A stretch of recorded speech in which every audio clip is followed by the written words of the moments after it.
저는 꿈도 목표도 없는 사람이었습니다. 학교 다닐 적에도 공부에 관심도 없었고 교과서 구석은 낙서들로 가득했습니다. 그렇게 시간은 흘렀고 어느덧 대학교를 졸업하게 되었습니다.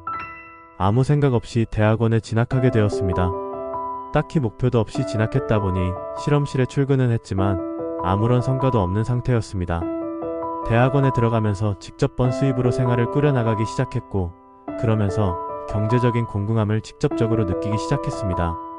대학원 생활 중에 결혼까지 하게 되었습니다. 경제적 관념도 없는 상태여서 사실 결혼에 얼마나 많은 자금이 필요한지 생각도 안 해보고 내린 결정이었습니다. 준비가 안 된 상태에서 내린 결정은 큰 경제적 어려움으로 돌아왔습니다. 어려움 속에서 겨우겨우 대학원을 마치게 되었습니다. 그리고 첫 직장을 갖게 되면서 모든 경제적 어려움이 끝났다고 생각했습니다. 그러나 직장 생활은 생각했던 것과 달랐고 마음속에 알 수 없는 불안감이 늘 자리 잡고 있었습니다. 결혼 생활 초기에 느꼈던 불안감이 계속 마음속에서 맴돌고 있었어요. 그러다가 우연히 부자 아빠 가난한 아빠라는 책을 읽게 되었습니다. 로버트 기요사키의 책을 읽으면서 경제적으로 무지한 것이 얼마나 위험한지를 인지하게 되었습니다. 책의 조언을 따르기로 했습니다. 부동산 유료 강의를 들을 것. 그런데 강의 가격이 생각보다 비싸다는 생각이 들어서 결정을 내리지 못했습니다. 대신 좀 더 많은 책을 읽어보기로 했습니다. 매주 2권에서 3권의 책을 계속 읽어나갔습니다. 그러다 보니 1년에 100권이 넘는 책을 읽었습니다. 하지만 경험의 부족으로 책 내용을 온전히 이해할 수 없다는 것을 깨닫기 시작했습니다. 여러 유튜브 영상들을 시청해본 끝에 월급쟁이 부자들이 현재 제 상황에 가장 맞는 투자 방법에 대한 교육이라는 결론에 도달했습니다.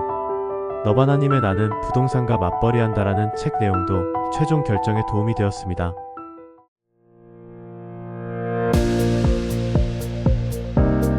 강의를 통해 처음 마주한 것은 준비되지 않은 은퇴한 이후의 삶이었습니다.